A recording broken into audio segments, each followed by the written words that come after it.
I'm going to talk about geoengineering, but I want to share a story with you.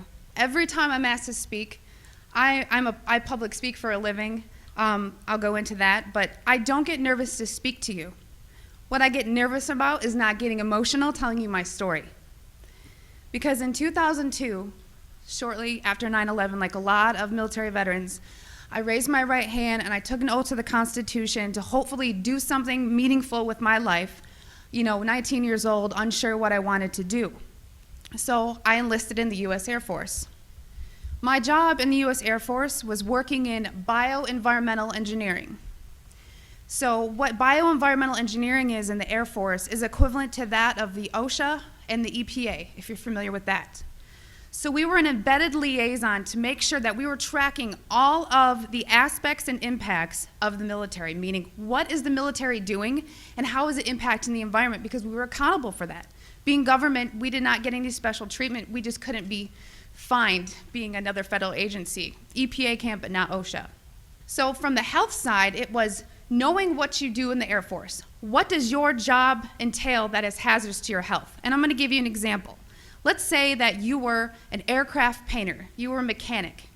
My job would go out to make sure I knew everything that you did, what you were exposed to, and how to mitigate and engineer out those hazards. Because we needed to, one, it's your legal right to be working in a safe and healthful work environment.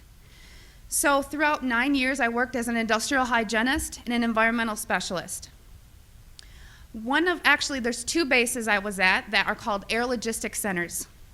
What does that mean? It's not like a fighter wing, it's not really fun and amazing. What they did is they took aircraft that around every 10 to 15 years, they were required to be dismantled down to the last screw. So that meant every single industrial process you can think about, checking the metal integrity, making sure everything's good to go, or sometimes overhauling equipment. Part of my job in tracking the health hazards was to look at any time someone wanted to buy a chemical, any type of chemical.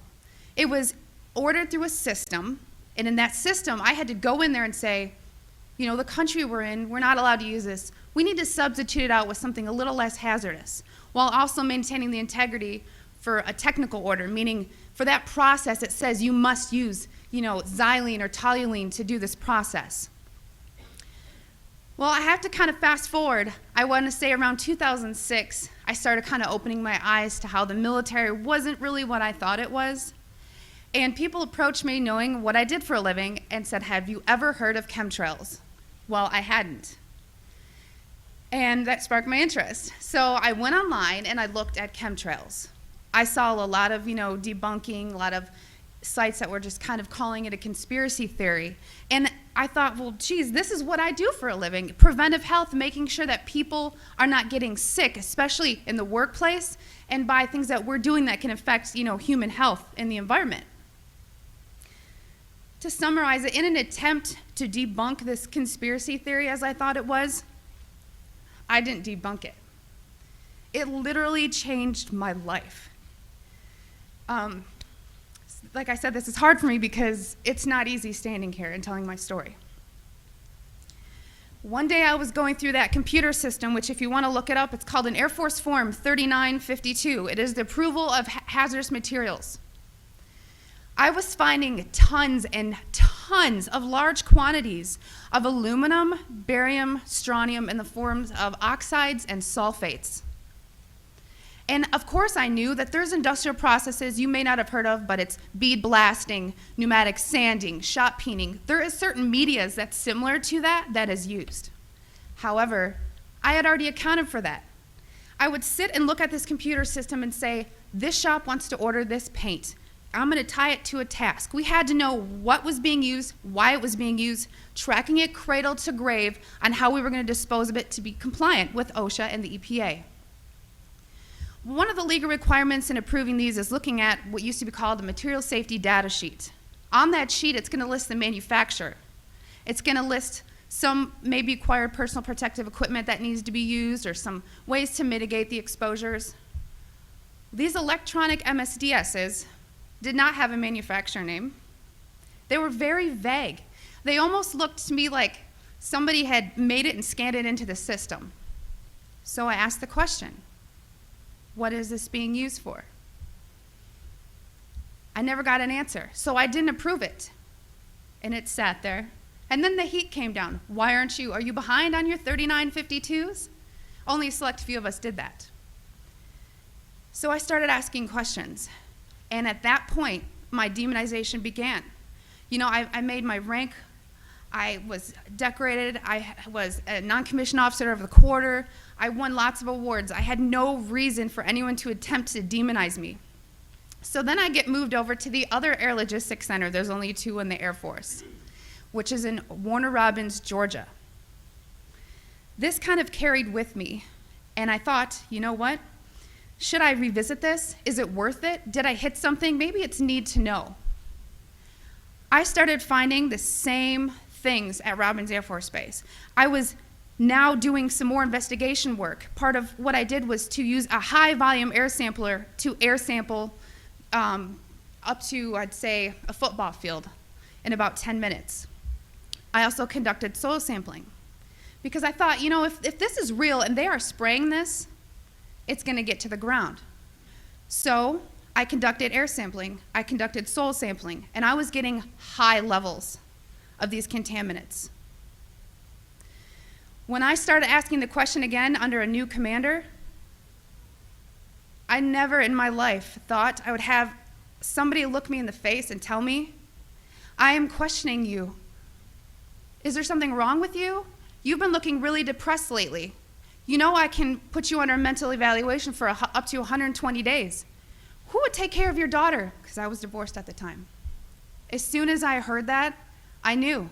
It validated everything I ever thought. And I thought, I've spent 9 years of my life trying to protect human health, and here we are violating law after law after law. Just sitting here, instead of protecting the people, we are poisoning the people. And I've never got up so much courage from that fear of being thrown in a cage, because when you're in the military, folks, you're a number. You are a number, and every aspect of your life is controlled. I was so lucky that my enlistment was coming up and I was supposed to re-enlist. I ran and did not look back, and I have been blowing the whistle and shouting ever since. And I left October 27th, 2010. Thank you. It didn't just end there, though. You got to remember, there's a whole career field of people that work in bioenvironmental engineering. A lot of those people were told, do not talk to me. Do not talk to her, do not email her. They were given no contact orders.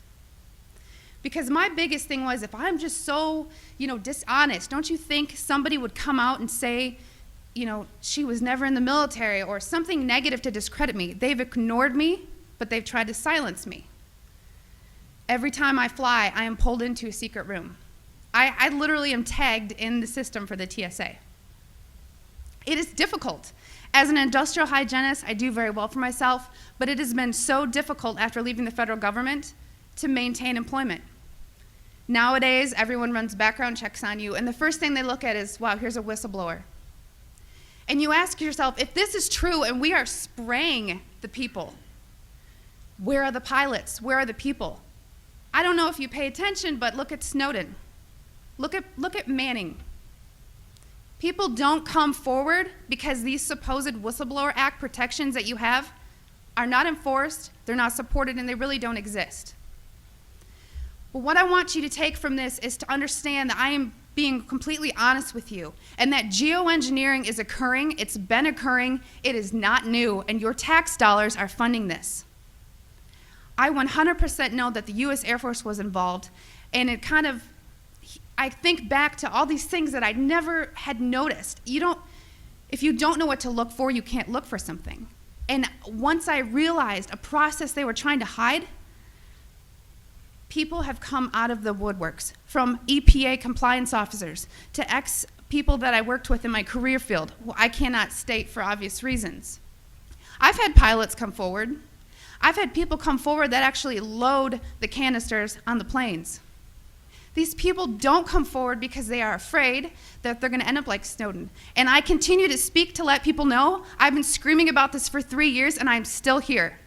And why are you so afraid? Because many of these people are on active duty. And if you are willing to die for your country, supporting, the Constitution and defending us from enemies foreign and domestic, you are willing to die for your country, but now you're scared. You are scared and cowardly to talk about this. So I'm not just speaking to all of you in this room, I'm speaking to all those people that are going to watch this online and watch it on YouTube. Because you can come forward, you can help expose this, and we can stop it. So many people want to ask, why? Why is this occurring? That's for later thought. From weather modification to weather weaponry, there's numerous reasons under Agenda 21 and tons of theories. But my job as an industrial hygienist is to make sure that I comply with the laws and enforce them. So it is unethical every day for all the other people that are out there that work in preventive health, or even physicians that aren't speaking about this. They need to. So one thing I want to tell you is what you can do about it. The biggest hurdle that we have is disinformation sites. I never say them, but I'm going to today, so that you know if anyone ever gives these to you as a reference to debunk you, it's Metabunk and Chemtrails Science. Those are two websites that are ran by a government shill named Mick West. And he is a computer gaming programmer who tries to tell you about persistent contrails. So somebody who isn't even credentialed in chemistry or physics or ecology, none of that, is trying to tell you that you're crazy. Okay? So also on social media, don't just hit the share button. There are links. You have to understand that I have met people who used to be purposeful disinformation trolls, as we call them. These people are paid to pretend that they're you, to get you on board to believe a website or an article, just so that you look so vulnerable. And then later it will be deemed non-credible, and then you look non-credible. So please vet, research. And if you have something to write with, I want you to take down my email.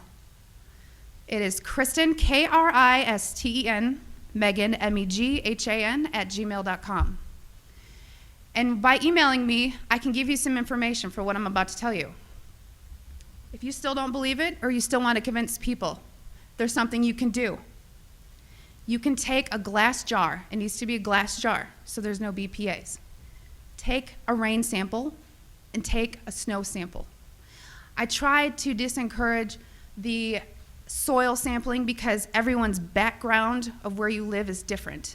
Because a lot of the materials that are used in geoengineering are natural occurring in Earth, just not in the industrialized form that they're used. So if you take these rain samples and you take the snow samples, email me, because I cannot publicly tell you where to send them, because we've actually been blackballed by labs who refuse to run our samples. And a problem that is occurring is people are sending in rain samples to labs that don't realize how low the limit of detection needs to be, because these are nanoparticulates. They are very small. So if you email me, I can tell you where to send in your samples, and it's only around $50. That may be tough on some people, but it's way cheaper than maybe what you assumed. So I just want everyone to know and understand that of all things, of all the freedoms that we are losing, geoengineering is the #1 issue that we are facing. Because you can have guns and money, and you can have everything. If you don't have food and water, and you are dying of respiratory or neurological illnesses, what does it matter? So you've heard about vaccines, and you'll hear, about smart meters, and you'll hear about other issues like fracking. These are all systemic effects. We are getting overexposed to toxins. People will tell you fluoride's in the water, but it's not a lot. It is a lot, because you're getting it everywhere in your food, water that you drink. Everything is washed with that water. And you're getting your vaccines. All this, it's a coupled systemic effect, and our bodies cannot metabolize these toxins. So I just want to thank you for taking the time to listen to my story, and I will continue to shout from the rooftops. I don't care how many jobs I lose. I don't care how many friends or family I lose, because I took an oath. And in 9 years, I was not able to honor that oath, but I am today.